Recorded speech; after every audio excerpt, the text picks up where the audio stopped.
Hari ni kita nak buat popiah cheese. Nak tahu tak, di sebalik popiah cheese ni ada ceritanya.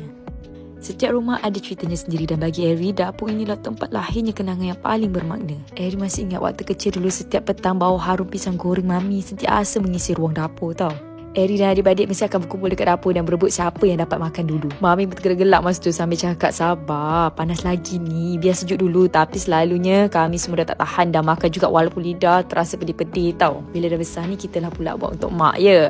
Hari ni saya ingin menghidupkan semula kenangan itu dengan sentuhan baru popiah pisang cheese, kulit popiah yang sangat rangup, pisang manis yang lembut di dalamnya dan kejunya leleh sempurna. Minum ni mudah kalau nak buat dengan anak, tak senang betul. Dulu mami selalu ajar kami masak bukan sekadar untuk kenyang tau, tapi untuk merapatkan kasih sayang, sebab dalam setiap resepi ada rasa yang lebih dari sekadar bahan-bahan, ada memori, ada ceritanya. Dan itulah sebabnya setiap kali saya masak, saya mesti akan teringat keluarga, saya teringat waktu-waktu yang indah dulu yang mungkin takkan berulang, tapi akan terus hidup dalam setiap hidangan yang saya sediakan sebab kenangan takkan dilupakan. Setiap hari ada cerita, setiap resepi ada rasa. Okey, popiah cheese kita dah pun siap. Selamat mencuba semua. Luar rangup, dalam dia lembut, atas dia berkeju.